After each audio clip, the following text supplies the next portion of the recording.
Buongiorno a tutti i presenti e a quanti ci seguono a distanza. Un cordiale saluto alle autorità accademiche, ai colleghi, alle colleghe, alle studentesse e agli studenti, a tutti i gentili ospiti.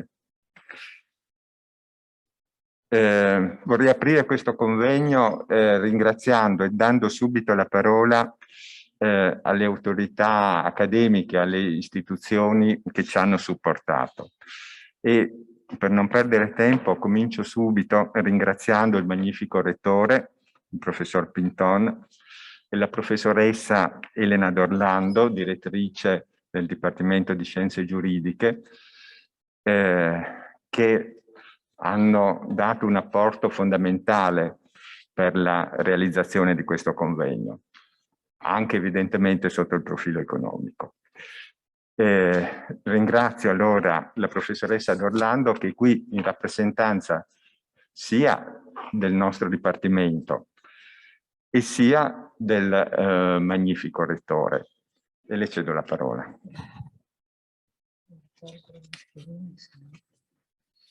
Bene.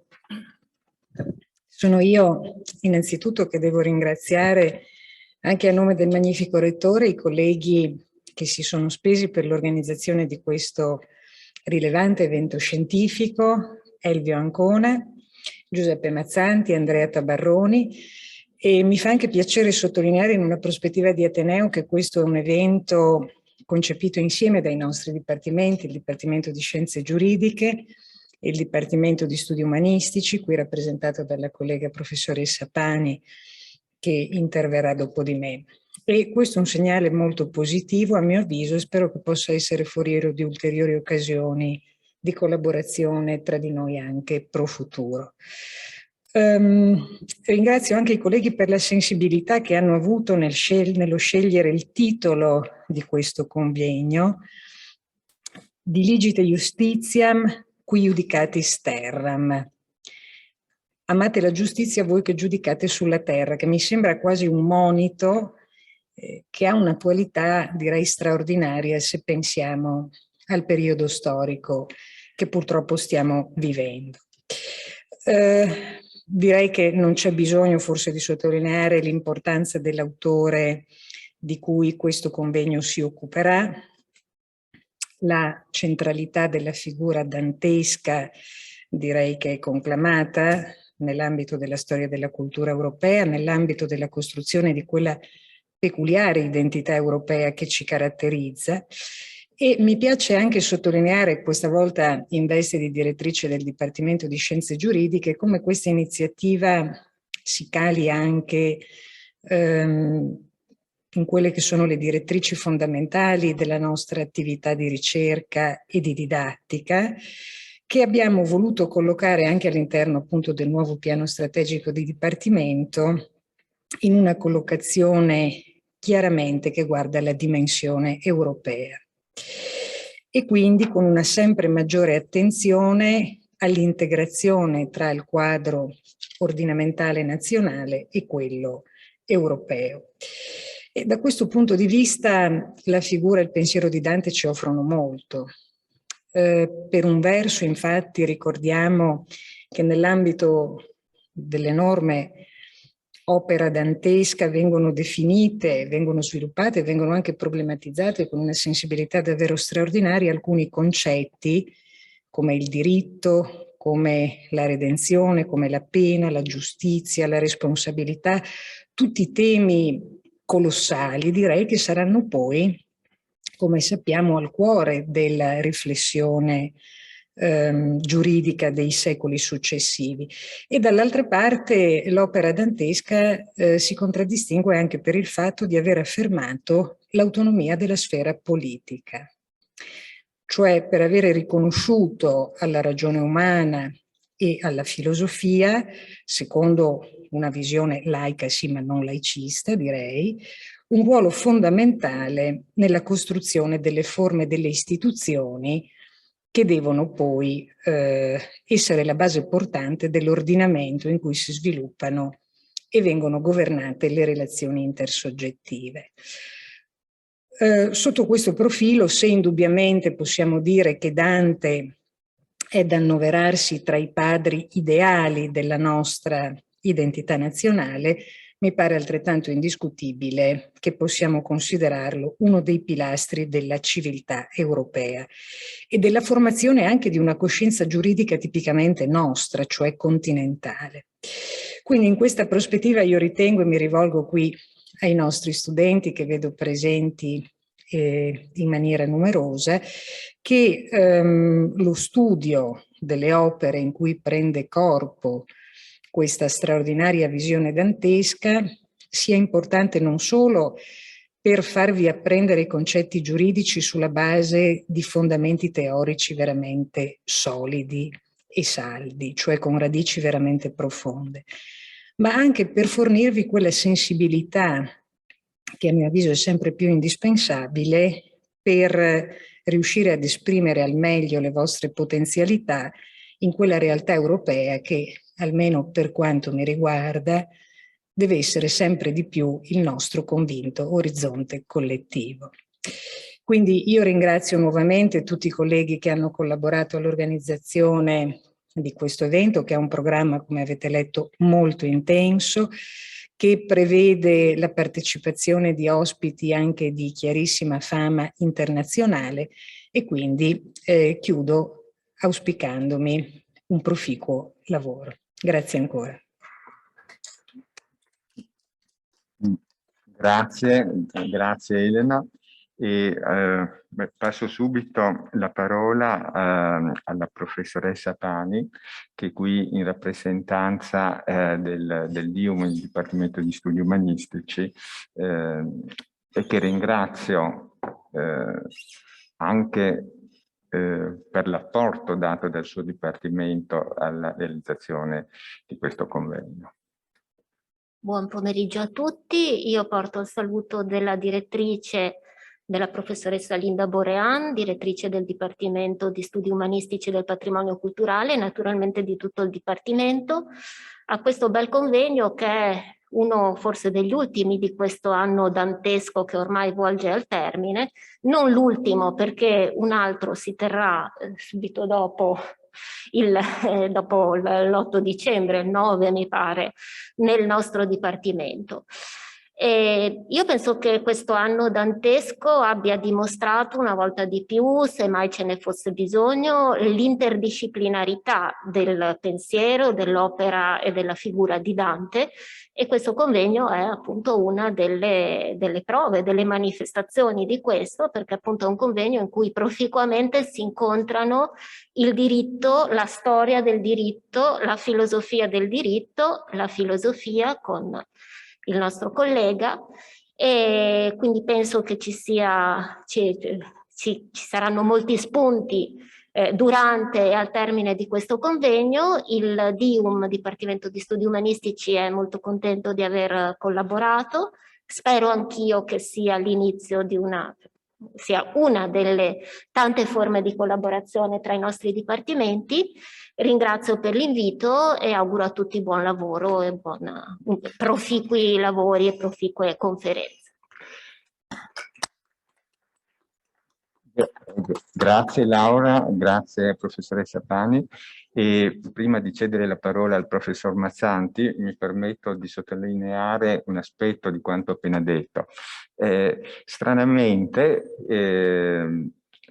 il nostro convegno si collega anche dal punto di vista cronologico al convegno che seguirà nella seconda parte di questa settimana, ed è una specie di dittico, sono come due convegni gemelli che vengono a costituire una settimana dantesca nel 700° anniversario della morte di Dante, che ha qualcosa di unico, forse solo paragonabile al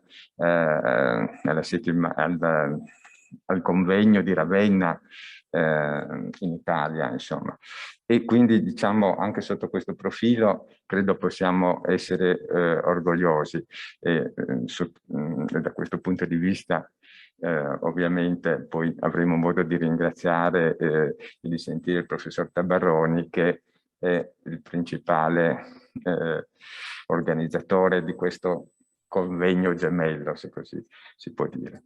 Grazie, passo la parola al professor Mazzarri. Buongiorno a tutti, mi associo ai ringraziamenti ora espressi al magnifico rettore, alla direttrice del Dipartimento di Scienze Giuridiche e alla direttrice del Dipartimento di Studi Umanistici.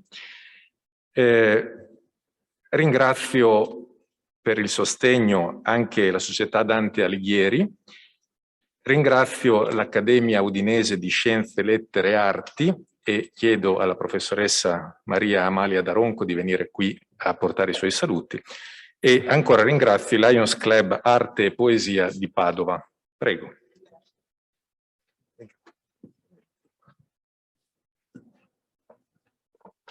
Grazie.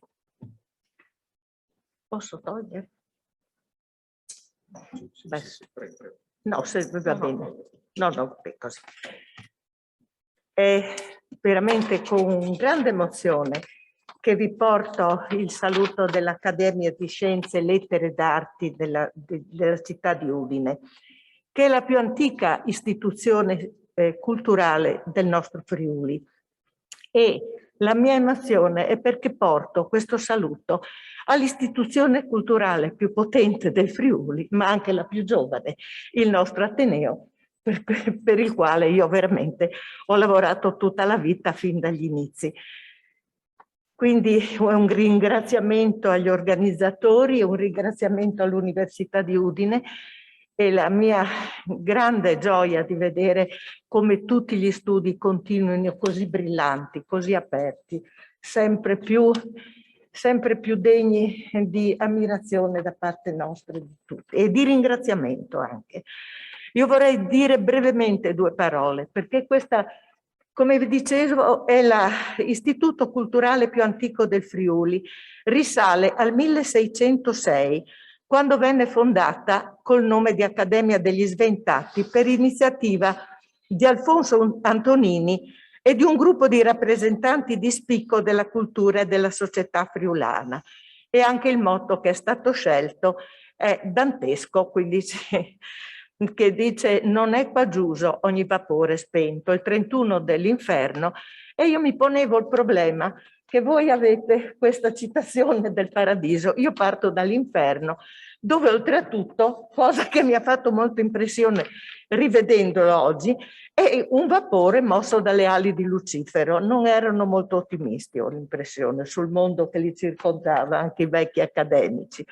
Ad ogni modo, nel corso di 400 anni di storia, pur attraverso la variazione di nomi, l'Accademia ha mantenuto la sua identità e si è proposta sempre come istituzione d'avanguardia nei campi del sapere letterario, artistico e scientifico, abbracciando anche sull'ondata del rinnovamento dell'illuminismo europeo, soprattutto nella seconda metà del Settecento, il settore dedicato all'agricoltura, dando vita addirittura a una società di agricoltura pratica. Ad ogni modo, nell'800, col Regno d'Italia, viene rifondata e diventa praticamente il riferimento culturale del comune di Udine. Dal 1867 inizia la pubblicazione degli atti. Questi atti sono un tesoro della storia culturale del Friuli, perché, ripeto, le grandi istituzioni come la Filologica Friulana, la Deputazione per la Storia Patria del Friuli, nascono dopo la Prima Guerra Mondiale. Quindi in fondo il patrimonio storico, l'archivio e la biblioteca dell'Accademia rimangono un nucleo dove si potrà riconoscere quel Friuli storico che ha prodotto questa meraviglia che siete voi. E allora col mio augurio più profondo di buon lavoro adesso e anche nel futuro, e vi ringrazio per aver dedicato a questa nostra istituzione questo momento. Grazie e buon lavoro a tutti.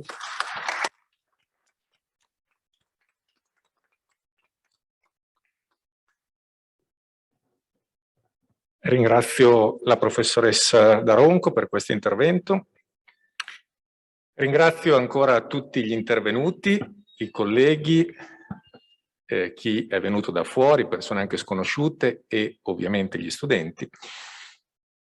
E è bello creare questo collegamento tra la ricerca e la didattica, quindi questo ci rende molto felici. E d'altra parte ringrazio i colleghi che hanno accettato il nostro invito e che quindi interverranno nel pomeriggio di oggi e nella mattinata di domani, alcuni da remoto, i più in presenza, studiosi di chiara fama, studiosi che appartengono a settori scientifico-disciplinari diversi. Abbiamo storici del diritto, storici della filosofia, filosofi del diritto, storici del pensiero politico. Ed ecco che questi saperi convergono a darci la possibilità di una conoscenza più profonda del tema che è al centro di questo convegno. Abbiamo voluto fortemente che vi fossero saperi diversi attorno a questo tavolo e siamo molto felici di aver raggiunto questo risultato. Speriamo che questo convegno dia la possibilità di compiere un percorso di conoscenza storica profondo a voi e a noi e che ci faccia uscire da noi stessi per ritornare in noi arricchiti quando avremo terminato di ascoltare le relazioni e di confrontarci.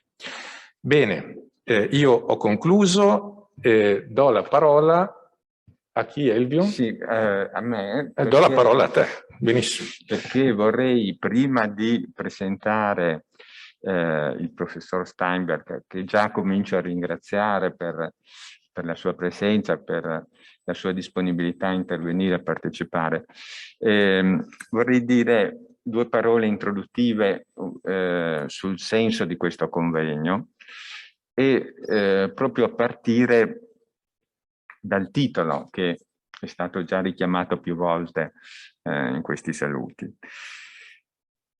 Il titolo Diligite Justitiam qui Judicatis Terra.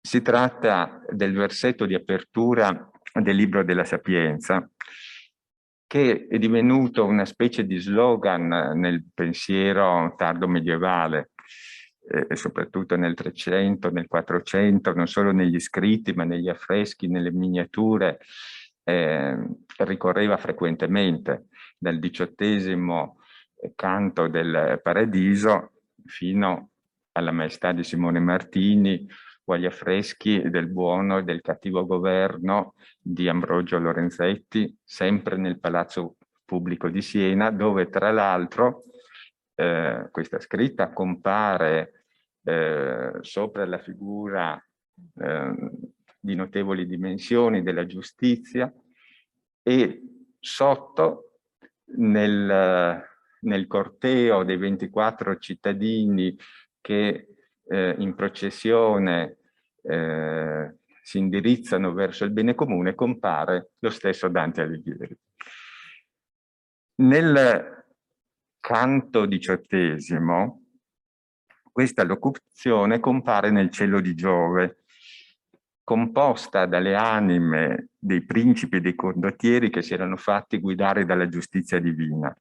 Quelle stesse anime che andranno poi a comporre e a ordinarsi sulla M finale della parola terram, e poi a disegnare l'aquila, simbolo dell'impero, la M simbolo della monarchia, ritenuta la lettera iniziale della monarchia, e l'aquila, simbolo dell'impero, che qui vedete raffigurata nell'illustrazione di Doré. Quale messaggio ci consegna Dante con questa potente immagine? L'interpretazione più piana ci parla di una rappresentazione volta a raccomandare la ricerca della giustizia da parte di chi, in primis l'autorità imperiale, è chiamato a svolgere una funzione di governo in questo mondo. Ma in effetti in questa locuzione non si parla semplicemente di giustizia e di diritto, si parla di giudizio. Vale a dire, si parla di quell'atto per cui concetti astratti e istituzioni impersonali assumono concretezza e individualità di valutazioni e deliberazioni destinate ad incidere nella storia delle persone e dei popoli. Ma la cosa più interessante è che l'ammonimento sembra essere rivolto non solo ai potenti della terra, ai governanti, piccoli o grandi che siano. Qui comincia a profilarsi qualcosa di assolutamente inedito, addirittura di inaudito, qualcosa che non si era mai visto prima nella storia della letteratura occidentale, anzi forse del pensiero occidentale, qualcosa che ancora oggi non cessa di stupirci, forse uno dei maggiori lasciti del sommo poeta, qualcosa che ci interpella profondamente, che dopo 700 anni di storia non ha perso attualità e che, se ce ne fossimo dimenticati, faremmo bene a riscoprire, non solo come giuristi, ma innanzitutto come uomini. Di che cosa sto parlando? Uno dei maggiori storici della letteratura e critici letterari del secolo scorso, scomparso recentissimamente, Nino Borsellino, ce lo indica in un saggio del 1997, Il poeta giudice, raccolto in un volume dal titolo identico, Il poeta giudice, pubblicato nel 2011. La tesi di Borsellino è che Dante nella commedia assume la duplice funzione di giudice dei morti e di giudice dei vivi. Tutte le più significative azioni della storia sacra e profana dell'umanità, ricordate dalla cultura dell'epoca, ma anche tutto il mondo a lui contemporaneo, Firenze, l'Italia delle signorie e dei comuni, le nazioni d'Europa, l'impero, soprattutto la Chiesa, sono sottoposti al suo giudizio. Il criterio, il principio in base a cui si giudica e si viene giudicati è quello, niente affatto scontato, della responsabilità individuale fondata sul libero arbitrio di ciascuno.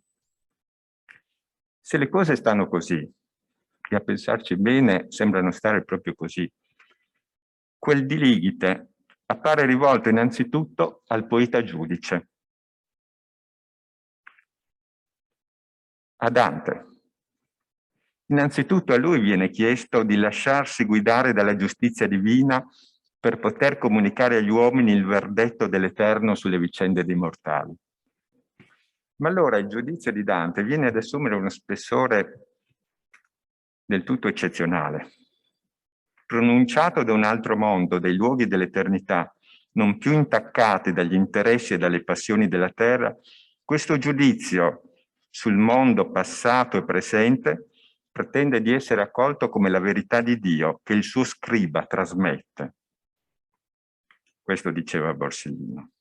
Mai la letteratura si era attribuita una simile autorità.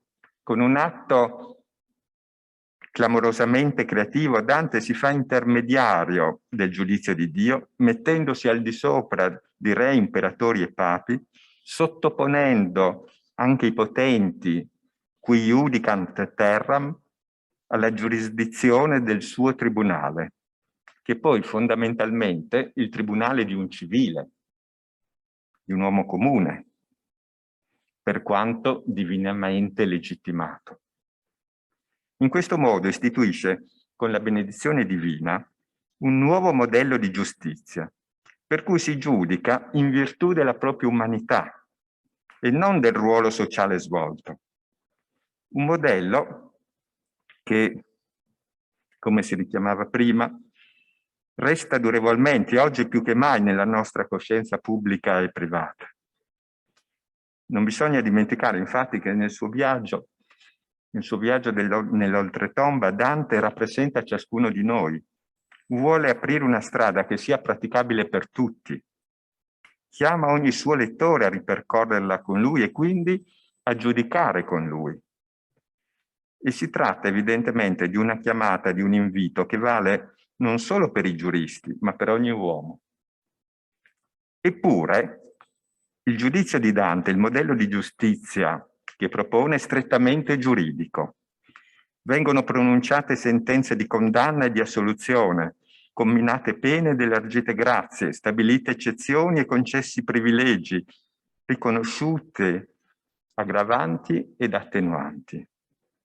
solo che si tratta di un modello di giustizia complesso, articolato a più livelli, intersecato da logiche diverse, di non immediata decifrazione, studiato e ristudiato e tuttavia ancora da indagare, forse ancora da scoprire nel suo senso più profondo.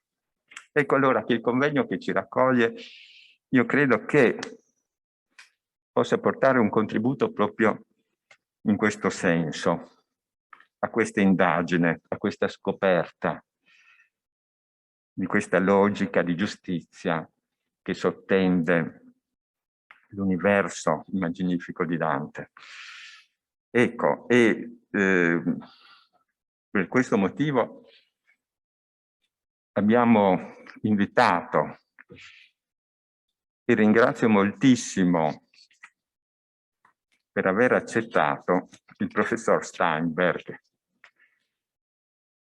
che adesso vado rapidamente a presentare. Il professor Steinberg, innanzitutto,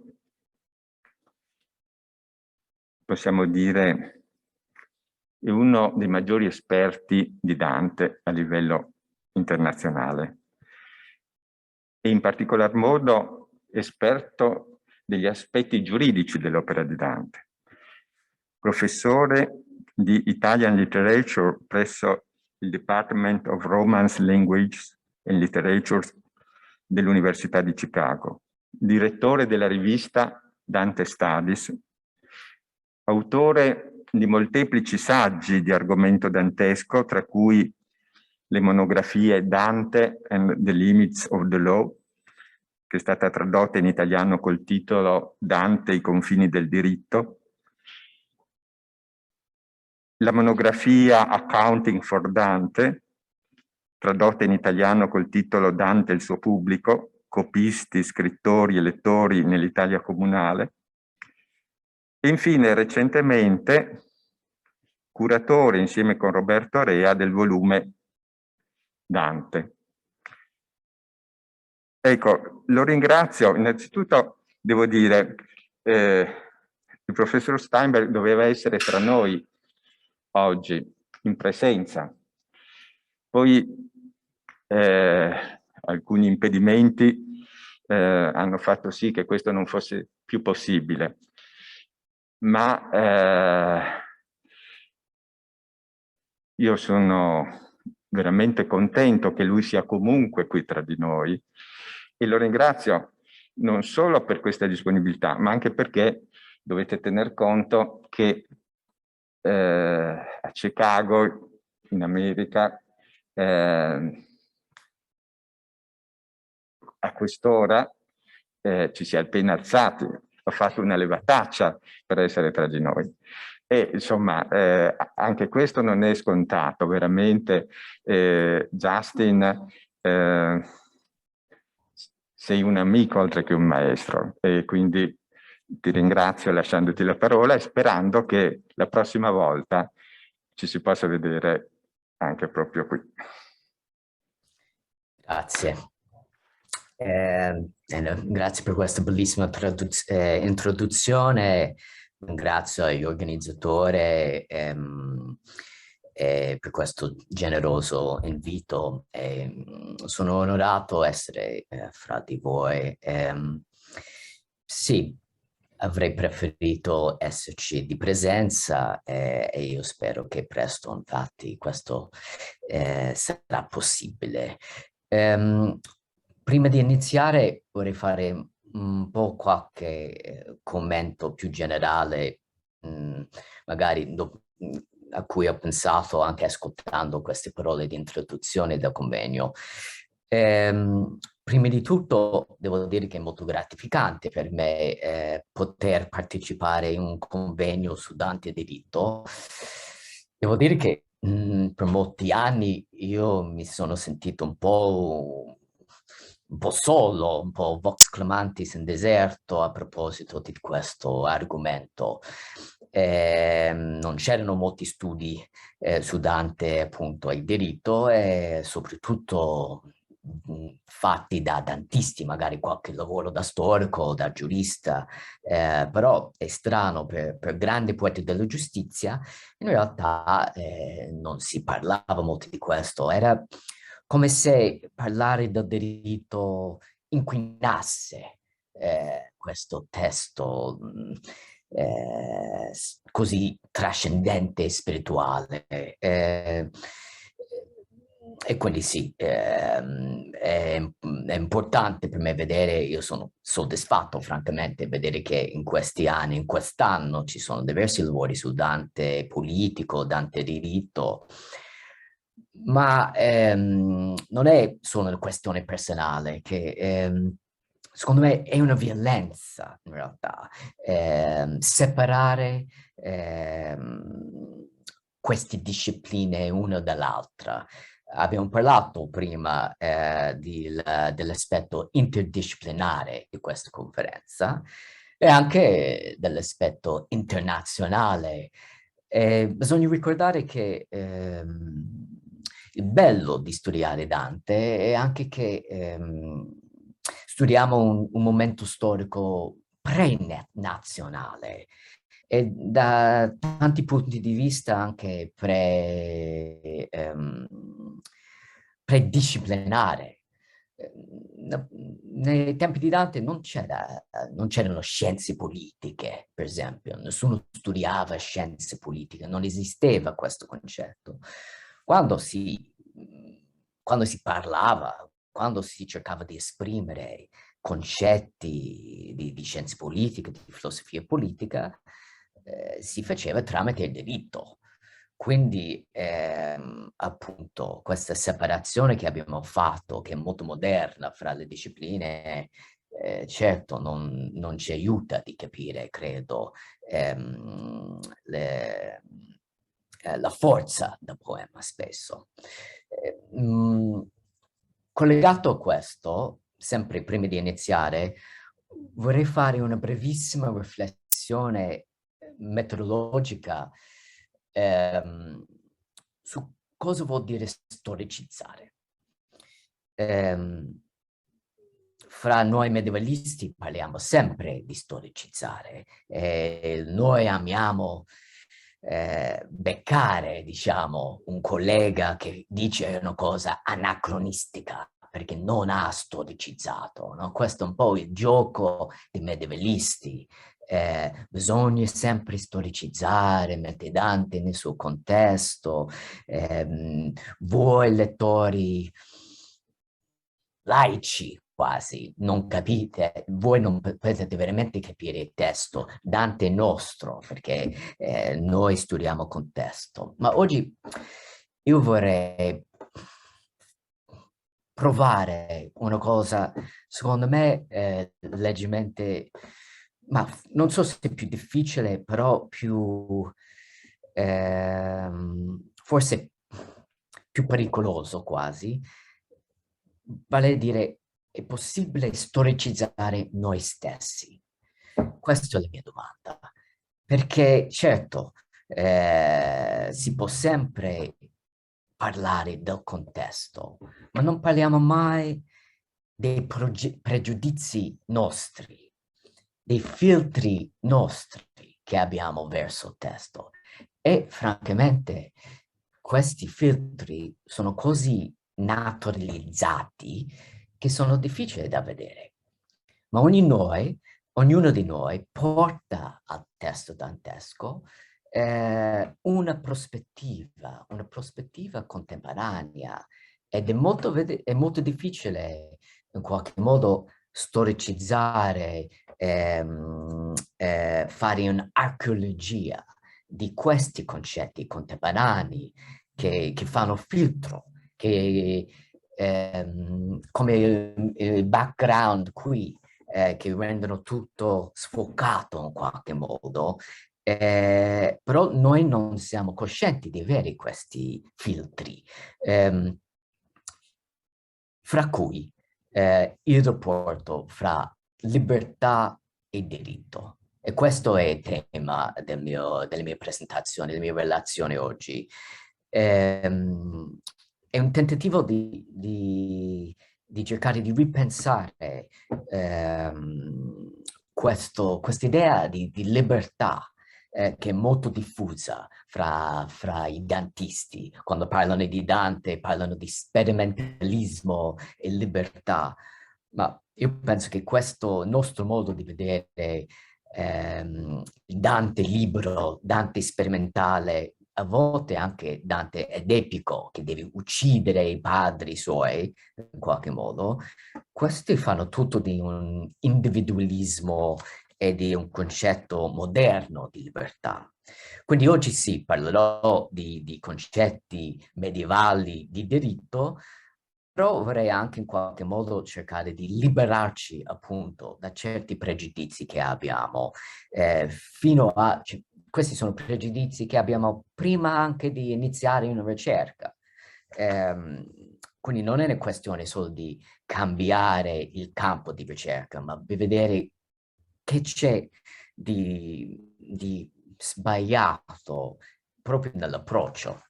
Va bene, questa è la mia introduzione e ora la presentazione formale. Grazie ancora. Forse tolgo gli occhiali così riesco a vedere quello che leggo. In un saggio ancora oggi provocatorio, The Sovereignty of the Artist, a note on legal maxims and Renaissance theories of art, Ernst Kantorowicz individua nella dottrina giuridica medievale l'origine del concetto rinascimentale dell'artista. Kantorowicz si concentra sulla capacità quasi divina del sovrano di creare qualcosa dal nulla, de nihilo facet aliquid ut Deus. Per Kantorowicz questa formula, usata soprattutto dal diritto canonico per dimostrare potere assoluto del Papa, aveva contribuito ad affermare una nuova teoria della creazione artistica. Invece di semplicemente imitare la natura, lo ars imitatur naturam, l'artista poteva aggiungere qualcosa di nuovo al mondo, facendo qualcosa dal nulla, come fa Dio. La moderna concezione dell'autonomia dell'artista contrae così un debito importante con le teorie legali che consentivano al legislatore di trasformare la realtà. Per Kantorowicz questa sovranità dell'artista, questo è quello lui insiste, questo concetto su sovranità dell'artista, si manifesta appieno solo nella nascente monarchia nazionale, con il risveglio artistico dell'Europa rinascimentale. Ma Dante ne è un anticipatore. In particolare, Kantorowicz ritiene decisiva la scena dell'investitura che avviene in cima al monte del Purgatorio.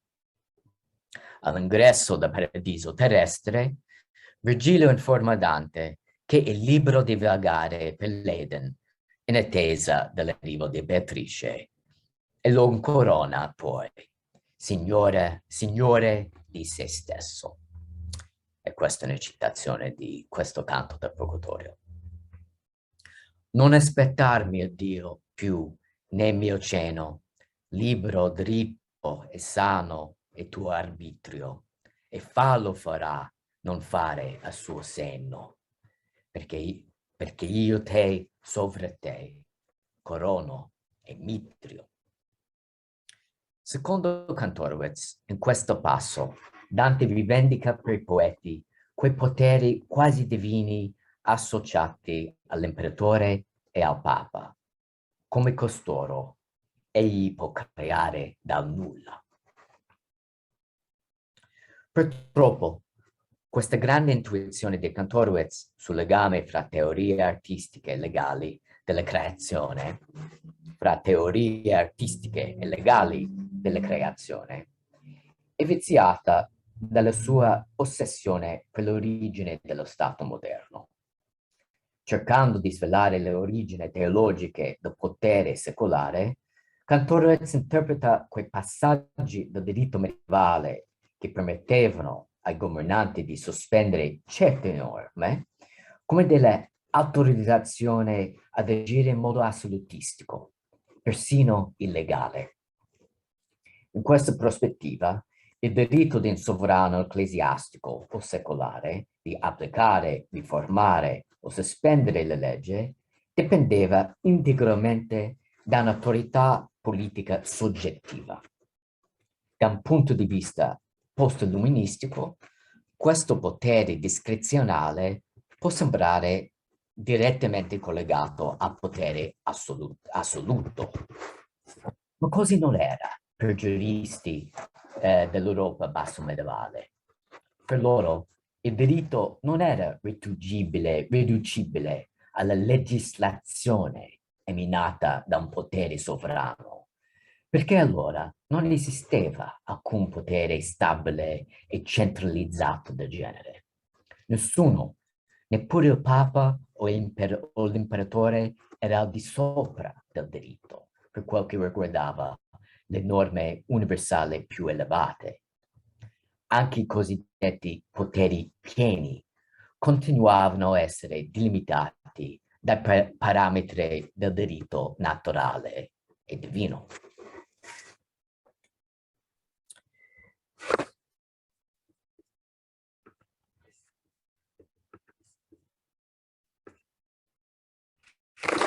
Nei decenni che sono passati dopo la pubblicazione del saggio di Kantorowicz, l'incoronazione di Dante è diventata un vero e proprio mito del liberalismo moderno.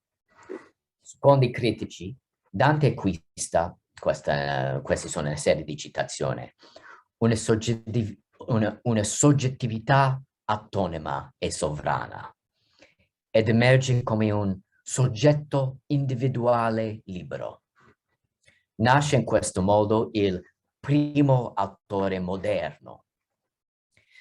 Ma c'è un prezzo da pagare per questa nascita, e questo prezzo è la figura di Virgilio. Per diventare il primo autore moderno, Dante deve uccidere suo padre. La libertà di Dante è agonistica, è libertà da Virgilio. Troppo spesso presumiamo che Dante, come noi, pensi alla libertà come uno spazio autonomo, uno spazio che non può essere disciplinato dalle istituzioni collettive.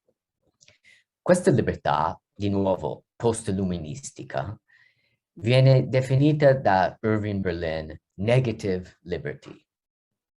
Ma per Dante la libertà non si ottiene dalle leggi, ma per le leggi. E quindi io aggiungerei non da Virgilio, ma per Virgilio. Sono le leggi stesse che ci liberano dalla schiavitù della passione. Ed è per questo che Dante può paradossalmente parlare di jugum libertatis, gioco della libertà. Come Dante spiega nella lettera ai Fiorentini, la vera libertà è quando riusciamo a obbedire in modo libero e spontaneo alle giuste leggi. L'incoronazione di Dante non celebra l'affermazione di una sovranità, ma il conseguimento di una discrezione, appunto, un arbitrio. Benché fondamentalmente intraducibile, il termine arbitrium si avvicina molto al nostro concetto di discrezionalità giudiziaria. Arbitrium rimandava a un margine di flessibilità autorizzata all'interno di un contesto giurisdizionale specifico. Nel diritto pubblico assumeva spesso forma di un potere di emergenza, una libertà concessa agli ufficiali che consentiva loro di indagare su reati percepiti come minacce per l'ordine pubblico. Nonostante questo margine di libertà, l'arbitrio legale era sempre percepito come regolamentato, almeno in certa misura. La sua applicazione era sempre considerata limitata, anche nella sua massima estensione, quando cioè l'arbitrio era libero. Da questo punto di vista si trattava dell'esatto opposto del concetto di sovranità delineata da Bodin e Hobbes. Questa distinzione è cruciale per comprendere la concezione dantesca di libertà. Mentre Contreras proietta l'assolutismo monarchico sulla scena di investitura del purgatorio, Dante avrebbe immaginato la libertà che gli è concessa. Scusate, Dante avrebbe immaginato la libertà che gli è concessa in cima alla montagna come la discrezione di un funzionario, quindi non il potere sul territorio di un re, ma la discrezione di un giudice, un funzionario, un magistrato. Per quanto mi piacerebbe continuare a parlare di Dante e Virgilio, devo prima fare una deviazione tecnica letteraria. Sono da parere che se vogliamo capire fino in fondo la filosofia politica e legale di Dante, bisogna guardare non solo i testi in cui lui cita il diritto romano, ma quando riflette sulle leggi della propria arte, l'arte poetica. Quindi non solo in questi passi importantissimi e famosi della monarchia o delle epistole, in cui si vede veramente che Dante sta dialogando con i giuristi, ma anche quando proprio parla, e secondo me soprattutto quando parla della sua arte, dell'arte poetica. Vediamo dunque quello che dice Dante, quello che Dante scrive sull'arbitrum e la libertà dell'artista nel divulgare l'eloquenza. E quindi ora voglio occuparmi delle regole poetiche, delle leggi poetiche. Il divulgare l'eloquenza si apre con una trasgressione del diritto naturale divino. Dante riconduce alla costruzione della torre di Babele la perdita di un'unica lingua sacra e l'origine della molteplicità delle lingue volgari. Nimrod e i suoi seguaci avevano osato costruire una torre fino al cielo, cercando di superare non solo la natura, ma lo stesso creatore. Leggo dalla traduzione di Mengaldo. Così l'uomo, inguaribile, presunse in cuor suo, sotto l'instigazione del gigante Nimrod, di superare con la sua arte non solo la natura, ma lo stesso naturante, che è Dio, e cominciò a costruire una torre nella zona di Sanar, che poi fu chiamato Babele, cioè confusione, con la quale sperava di dare la scalata al cielo nell'incosciente intenzione non di uguagliare, ma di superare il suo fattore. Dio li punisce per questo atto inedito e ampio, aprendo l'era moderna della molteplicità e della confusione linguistica. A partire da questo momento, anziché comunicare con una lingua universale, l'umanità sarebbe stata irreversibilmente divisa dalle differenze linguistiche. Nelle sue riscritture della leggenda biblica, Dante attribuisce i cessi di Babele alla natura fallace dell'uomo, sempre propensa a peccare. Questa visione pessimistica della natura umana influenza anche la descrizione delle nascite delle prime lingue volgari. Dopo Babele, gli esseri umani crearono,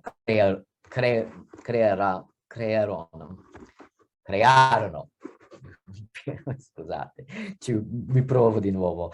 Gli esseri umani crearono nuove parole, seguendo soltanto il loro capriccioso piacere, ad placitum. Questa è la cosa importante. E così non c'è nessuna legge, non c'è nessuno piano, ecco. Il rapporto fra segno significante nelle lingue naturali che ne derivano fu pertanto arbitrario. Siccome dipendevano solo dagli impulsi instabili dell'uomo e e della sua piena libertà di scegliere, le lingue volgari continuavano a cambiare e a dividersi nel tempo e nello spazio.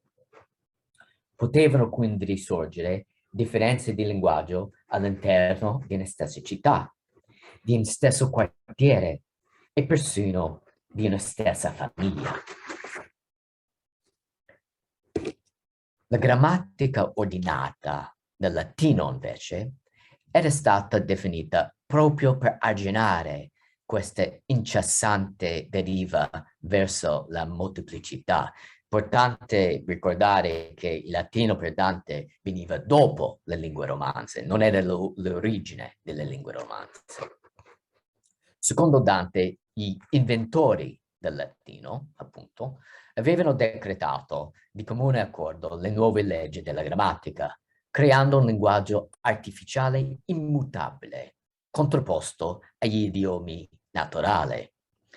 Questi inventori del latino, scrive Dante, avevano così garantito la sopravvivenza delle parole e delle azioni degli antichi nel tempo e nello spazio. Questa è un'altra citazione dei volgari di Dante.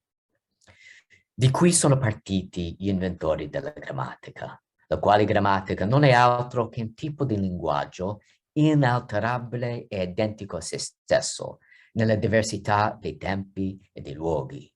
Questa lingua, avendo ricevuto le proprie regole dal consenso unanime di molta gente, questo è importante, dal consenso unanime di molte genti, non appare esposto ad alcun arbitrio individuale, nulli singolari arbitrio, e di conseguenza non può essere neppure mutevole. Pertanto coloro che le inventarono lo fecero per evitare che i mutare del linguaggio, fluttuante in balia dell'arbitrio individuale, di nuovo arbitrio singularium, ci impedisse del tutto, o quantomeno ci consentisse solo imperfettamente, di venire in contatto con il pensiero e le azioni memorabili degli antichi, così come di coloro che la diversità dei luoghi rende diversi da noi. Le regole di grammatica vengono quindi viste come un argine di arbitrio individuale che assume in questo contesto una connotazione negativa, molto vicina alla nostra concezione di voglia o capriccio. Quindi arbitrium individuale in questo contesto è negativo. Dante istituisce così una chiara contrapposizione fra carattere artificiale del latino e il carattere naturale del volgare. È interessante che questa distinzione venga articolata in termini essenzialmente legali. Il latino è un esempio di produzione del diritto attraverso la sovranità popolare, perché deriva da un consenso e da deliberazioni collettive. La sua natura regolata e normativa richiede che vengano messi da parte i desideri individuali, così da conservare un bene più generale. Le lingue volgari sono invece sine omne regola, derivano dall'arbitrium e dal placitum dei singoli individui, che parlano senza osservare una grammatica formalizzata. In una prospettiva neoplatonica, le lingue naturali rappresentano la frammentazione e la molteplicità proprie della fallace natura umana. Contro questa arbitrarietà devono intervenire le leggi del latino, così da disciplinare le scelte linguistiche individuali. Questa distinzione fra le leggi del latino e la libertà del volgare viene però gradualmente erosa nel seguito del trattato. La distinzione comincia ad attenuarsi già verso la fine del primo libro, quando Dante inizia a cercare un volgare italiano nobile che trascenda i dialetti locali. ma il vero slittamento avviene nel secondo libro, in cui Dante volge l'attenzione all'arte poetica, cercando di istruire i poeti moderni a comporre regulariter e non casualiter. Mentre nel primo libro solo il latino è definito artificiale, nel secondo libro, e nel secondo libro spiego per i non dantisti, nel secondo libro Dante non parla della lingua in generale, ma parla dell'arte poetica, l'arte della canzone, l'arte della stanza, la metrica e la parte tecnica del volgare che è rimasto. Quindi nel secondo libro Dante parla di un'arte della canzone e di una struttura sintattica sottoposta a regole per descrivere la propria poesia e quelle dei suoi simili. Inoltre contrappone esplicitamente generi poetici che lui chiama illegittimi e irregolari a forme metriche come la canzone, la ballata, il sonetto, che sono invece regolate da norme consuetudinarie. In tutto il libro Dante si sforza di dimostrare che i poeti moderni sono sottoposti a leggi specifiche tanto quanto i poeti latini, anche se le convenzioni del volgare non sono state ancora codificate. È un diritto da basso, diciamo. Siamo davanti a un vero e proprio slittamento della concezione dantesca dell'arbitrio. Mentre nel primo libro la libertà individuale viene presentata come problematica e destabilizzante, nella seconda è celebrata nella forma di libertà artistica e di licenza poetica. Quindi stiamo parlando di questo, perché nel primo libro l'arbitrio degli individui è negativo e invece per i poeti è positivo. Questa è un po' l'idea principale della mia presentazione.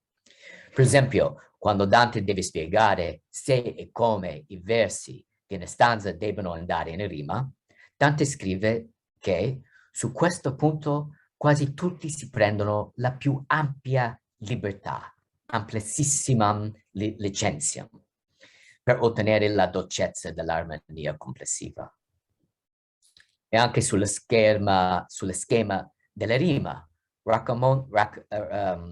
consiglia di concedere, un'altra citazione, tutta la libertà desiderata, quanto poi alla disposizione delle rime, nella misura in cui stanno nella fronte e nella coda, appare opportuno che si conceda tutta la libertà desiderata, omnis optata licentia concedenda.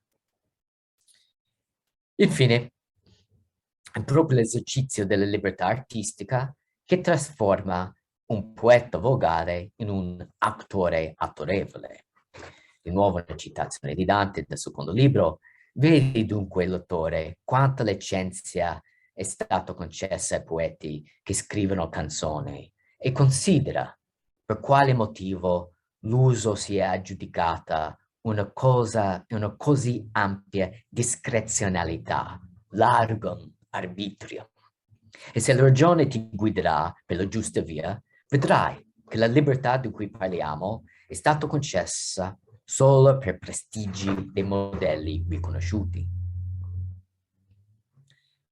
Pare evidente che un ampio margine di arbitrio non costituisce più una minaccia patologica per il sistema, ma è divenuto invece una componente organico e fondante. Nei Volgari dell'eloquenza, Dante si sofferma a lungo sulla differenza fra la licenza artistica e un mero capriccio. Da un lato, celebra la libertà di scegliere fra tante diverse combinazioni di forme metriche, lunghezze diverse e schemi di rime. Dall'altro, respinge però quei poemi composti a caso anziché secondo le regole tecniche, scagliandosi in particolare contro la presuntuosità di quegli aspiranti poeti che scrivono senza arte o cultura, la stessa presunzione che avevano avuto Nimrod e i suoi seguaci. Qui probabilmente quando Dante parla di questi poeti che non seguono le regole, ha in mente Guitone e i guitoniani. Dante ridicolizza quei poeti perché non comprendono le regole del mestiere e confondono la libertà da convenzioni tecniche specifiche con la libertà di esprimere la loro intenzione in qualsiasi maniera. Quindi Dante è un concetto molto specifico della libertà, non è semplicemente libertà dalla legge. Anche se riconosce una ampia discrezione ai poeti volgari, è chiaro che per Dante devono operare all'interno di un sistema normativo.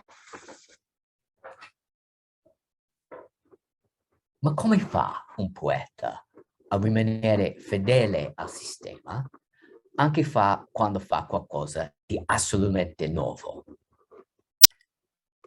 Come consegue quella discrezione che Dante intende illustrare con la sua opera?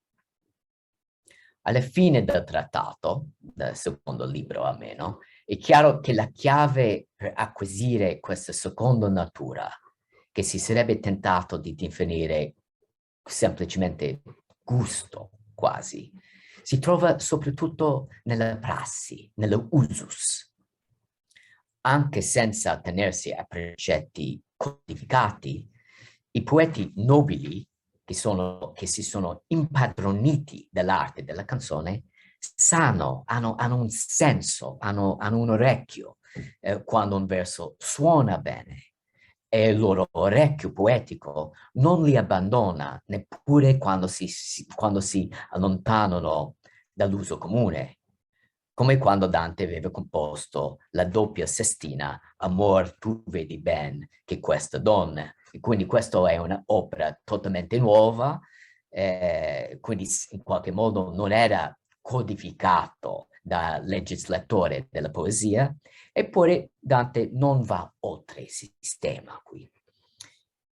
Avendo interiorizzato appunto i principi fondamentali della loro arte, questi poeti sono in grado di valutare correttamente in quali circostanze e forme sia possibile allontanarsi della norma specifica, non dal sistema. Da questo punto di vista, la discrezionalità dell'artista è libera sia dalle regole codificate, sia dai capricci del desiderio individuale, poggia appunto sulla consuetudine. Gli inventori della grammatica si erano riuniti, ora sto parlando del latino di nuovo, si erano riuniti e avevano promulgato delle leggi sovrane. Nel divulgare l'eloquenza, invece, Dante adotta un approccio più giurisprudenziale. Anziché codificare i rigidi precetti grammaticali, si sforza infatti di formalizzare una prassi ormai affermata. È per questo che vuole fissare le tecniche di versificazione esistente, la struttura delle frasi, gli schemi delle rime e le forme di dizione che si sono emersi spontaneamente dal basso, come detto prima, come espressione di un'arte collettiva. Il modello giurisprudenziale e non legislativa è particolarmente adatto al contesto italiano, in cui, come sottolinea Dante, mancano un sovrano e un tribunale unico, a differenza del regno di Germania. Questa situazione eccezionale costringeva i dottores della poesia italiana, come i loro corrispettivi esponenti in campo giuridico, ad innovare e soprattutto ad adattare. La consuetudine regna là dove manca un'autorità politico-culturale accentrata, come quella che aveva conosciuto la scuola siciliana sotto Federico II e suo figlio Manfredi, uomini grandi e illuminati, dice Dante. I componenti ormai dispersi del regno italiano restano legati da un diritto naturale sovraregionale, dettata dalla luce graziosa della ragione, dice Dante. Avendo assimulato i testi classici e volgari precedenti, sono come dei precedenti, sotto forma di iura, più che di leges, questi poeti restano aperti a eccezioni motivati e le loro norme emergono da un tacito consenso. Ci troviamo qui di fronte a un diritto vivente. Ora sto arrivando alla parte conclusiva. Possiamo finalmente lasciare la foresta della volgare eloquenza e ritornare in cima dal monte Purgatorio. L'ascesa del Purgatorio esemplifica il processo che trasforma un comportamento arbitrario in un potere discrezionale regolato. Quindi da cattivo poeta a poeta nobile. Dante intraprende il viaggio proprio per rieducare e disciplinare le sue inclinazioni.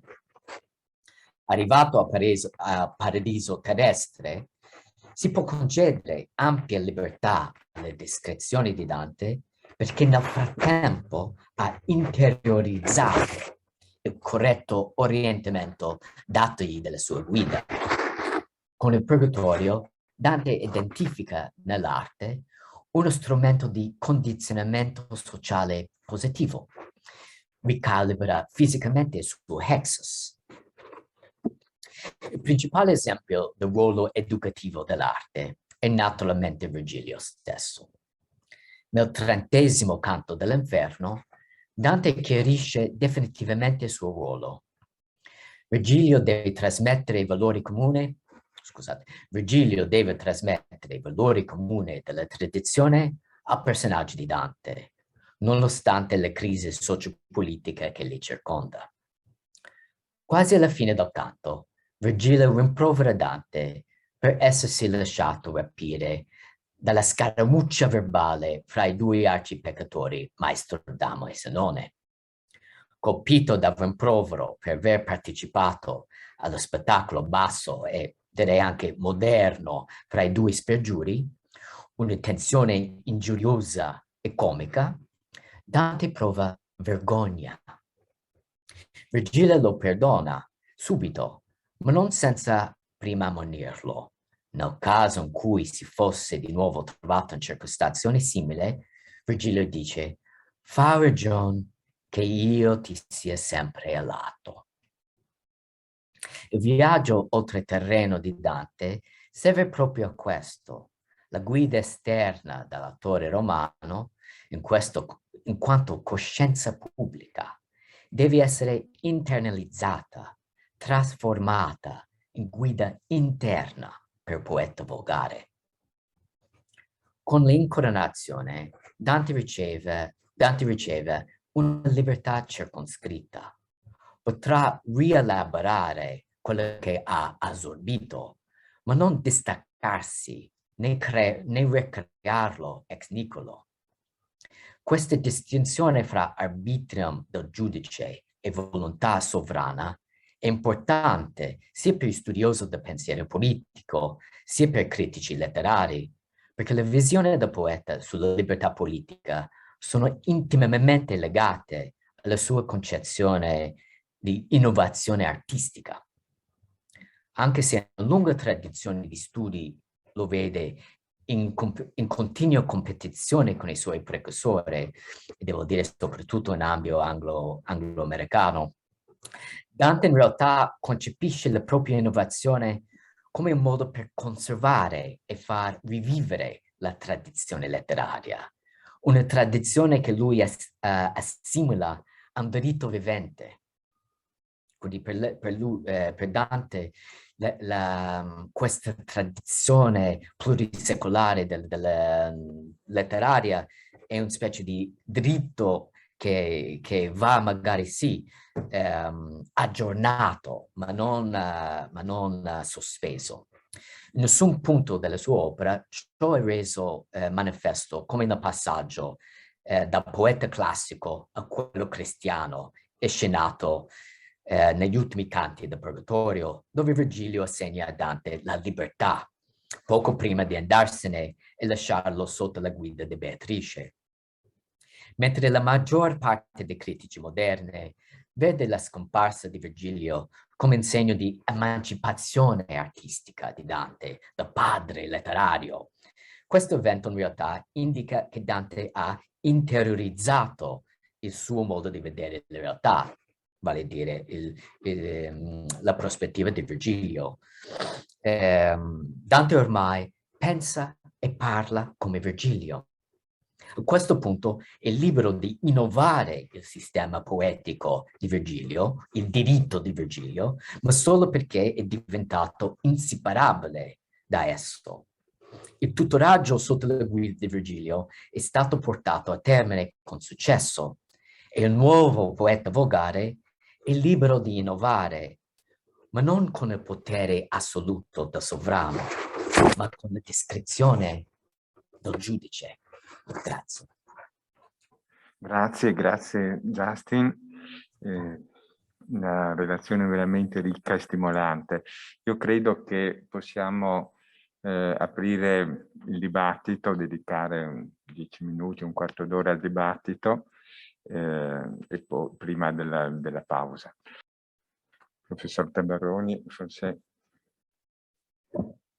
Mi unisco anch'io, rinnovo i ringraziamenti a Justin per la sua bellissima relazione che mi ha pienamente convinto, soprattutto sulla distinzione tra, diciamo così, interpretazione moderna della libertà come sovranità e quella invece medievale dantesca della libertà come discrezione. Proprio stimolato da questo consenso, diciamo, alla sua prospettiva, mi piacerebbe porgli la questione del collegamento, in qualche modo forse anche del completamento, a meno che non vi veda una contraddizione, con un'altra prospettiva molto acuta e che di nuovo io condivido pienamente, che lui ha indicato nei suoi lavori, soprattutto contenuti nel libro Dante e i confini del diritto, quella distinzione tra, prendo a prestito il titolo di un suo contributo, tra tempo messianico e tempo lineare. In questo caso abbiamo a che fare con diciamo così, con una situazione in cui si contrappone in qualche modo, mi pare, questa è un po' la proposta che io gli sottopongo in maniera interrogativa.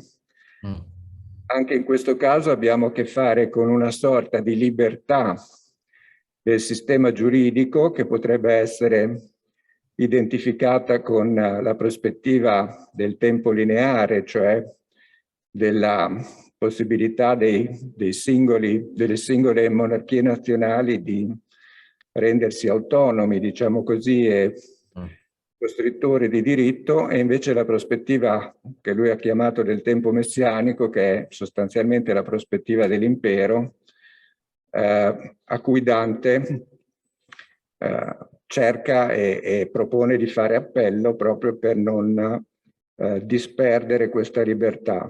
Insomma, io trovo una certa convergenza di punti di vista in queste due indicazioni per me molto acute di Justin, ma chiedo a lui se è d'accordo oppure se trascuro qualche dettaglio.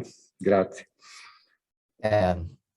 Grazie Andrea di questo bellissimo commento. Devo ammettere che è veramente suggestivo, ma non avevo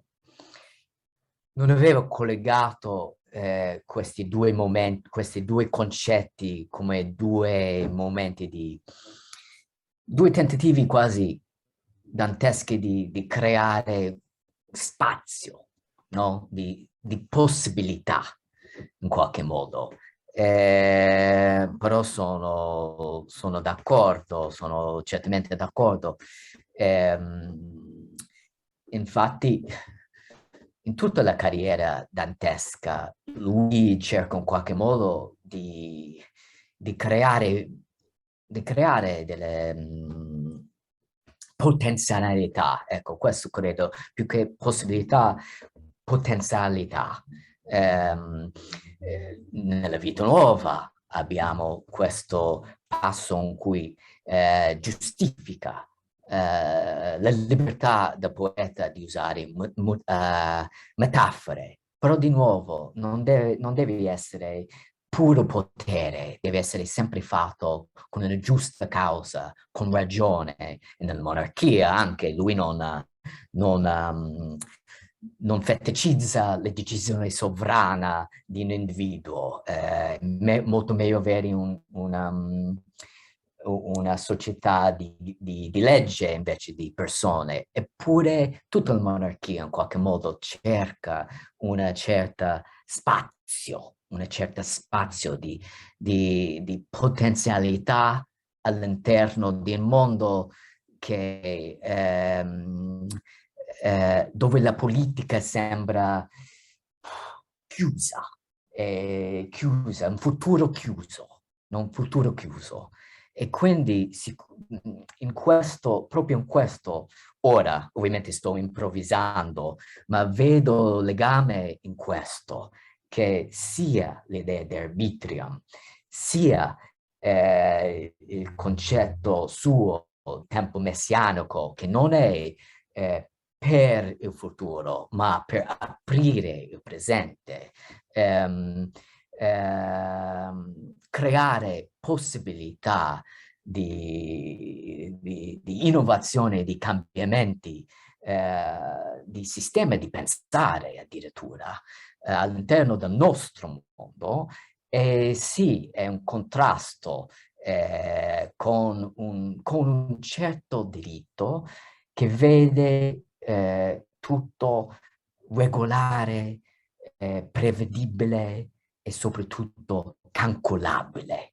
E per questo infatti ho fatto recentemente questo studio su tempo messianico e tempo lineare del diritto, soprattutto pensando alla prescrizio e il calcolo dei giuristi, che si può in qualche modo superare questo impero universale, e il dibattito è quanto tempo bisogna aspettare fino a riprendere in terreno.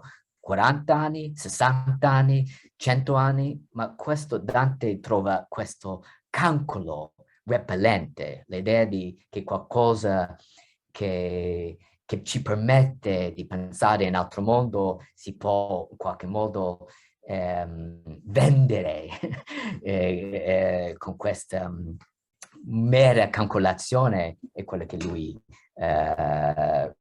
respinge. Ok, smetto. Grazie, bellissimo intervento.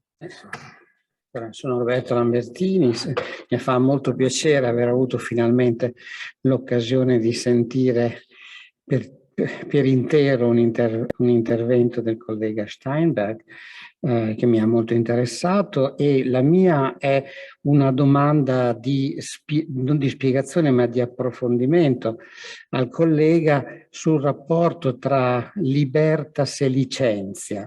Sono due concetti che sono stati evocati a metà del suo intervento, e mi farebbe piacere che ritornasse e approfondisse questo rapporto. Grazie.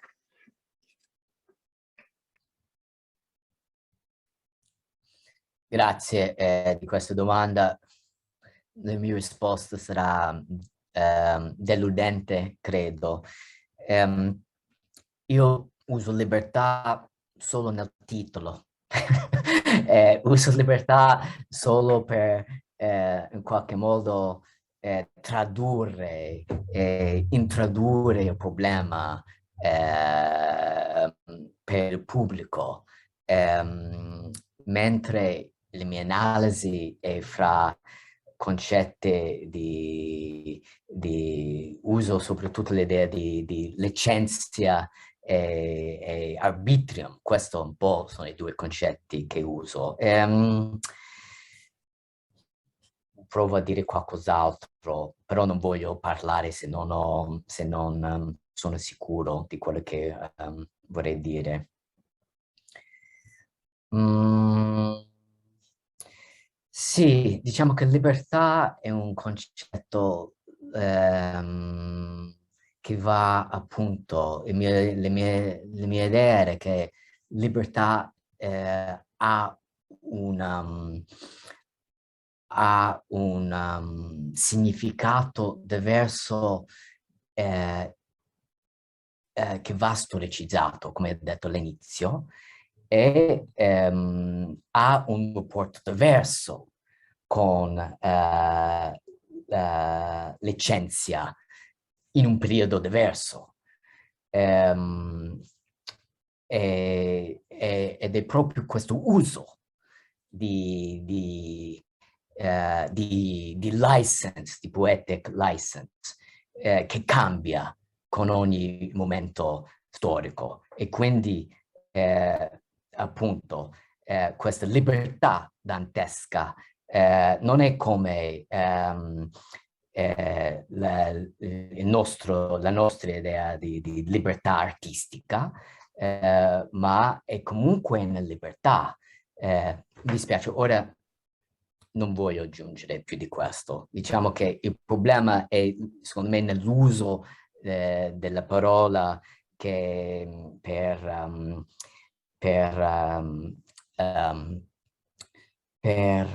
dare una prospettiva di lunga durata. Ecco, grazie. Provo anche una domanda proprio su questo punto che evidentemente è cruciale nel discorso che hai sviluppato e che porti avanti nei tuoi testi. Veramente mi sembra importante questa distinzione tra due forme, tra due concezioni di libertà, quella negativa dei moderni, una libertà assoluta, illimitata, e dall'altra parte una libertà limitata, che appunto poi tu hai precisato attraverso il richiamo alla discrezionalità del giudice. Tra l'altro richiamo che faccio notare che sono presenti qui anche gli studenti del primo anno del corso di giurisprudenza e abbiamo parecchio insistito su questa distinzione.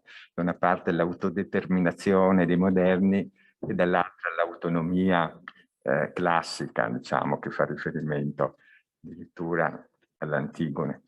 E però, ecco, parlando di questa libertà limitata, di questa discrezionalità che dunque ha una sua legge, ecco, questa legge, questo diritto che si vuole conservare, preservare e anche sviluppare in qualche modo, come si può meglio definire? È la legge della giustizia divina? Sicuramente sì, ma è una legge anche misteriosa per certi versi, imprevedibile. Tante volte Dante ci spiazza, colloca tra i salvati persone che noi avremmo pensato, avremmo creduto dover essere dannate, da Manfredi a Siggeri, e viceversa colloca tra i dannati persone che noi avremmo potuto pensare dover essere salvate, come i papi del suo tempo. E dunque questa legge, questa giustizia, questo diritto, quale logica hanno? Grazie per questa domanda. Dunque, voglio solo aggiungere qualcosa che magari non... solo perché come precisazione, che Dante comunque è consapevole di un nuovo tipo di diritto sovrano, territoriale che sta per emergere. Non è che è semplicemente medievale e quindi diverso, lo vede. Io direi che appunto subito dopo questo momento nel paradiso terrestre in cui è libero, quando incontra appunto il gigante che rappresenta, almeno per me, anche per Enrico Fenzi, un po' il nuovo potere sovrano dello Stato-nazione della Francia. Questo sì, è un nuovo sovranità, un diritto territoriale, un potere su un luogo che permette di creare da nulla, diciamo. Quindi gli interventi di Dante sono appunto interventi, non riflettono semplicemente i suoi tempi, ma è proprio un intervento. Dunque, però, alla domanda specifica, è vero che ci sono, come io ho scritto un libro su di questo, sull'eccezione in Dante, su tutti questi è sorprendente appunto quando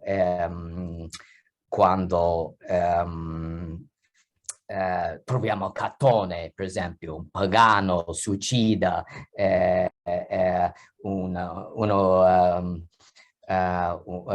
lì salvato nel purgatorio. Però io vorrei anche sottolineare che in questi momenti Dante in generale non sottolinea che Dio può fare qualsiasi cosa, perché appunto Dio è sovrano. In generale lui sottolinea la ratio divina, la giusta causa, il fatto che Dio deve essere fedele alla sua propria giustizia. È una specie di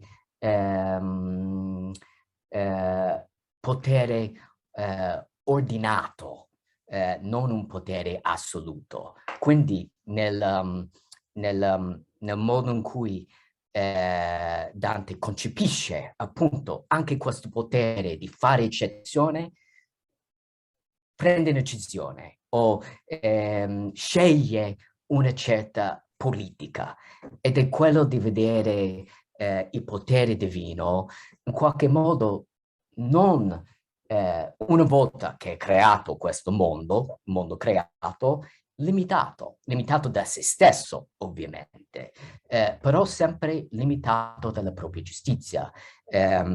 Ovviamente non ho inventato questa idea, i teologi parlavano molto di questo concetto, quindi io vorrei solo sottolineare che ogni volta che c'è una sorpresa, diciamo così, nel viaggio dantesco, viene quasi sempre con una giusta causa, è sempre qualcosa che ci fa riflettere, non è mai semplicemente Dio può e quindi accettiamo e andiamo avanti. No, apre una question, apre un problema e quindi per questo in qualche modo è sempre all'interno del sistema, anche quando è appunto violento e scioccante.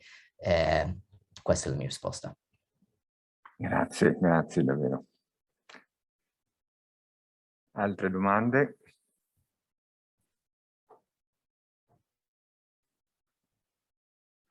Bene, allora direi che con queste parole veramente chiudiamo in bellezza, perché chiudono un discorso ma ne aprono un altro, nel senso che aprono appunto una prospettiva nuova quasi, direi, di comprensione dell'opera di Dante, di ricerca di questa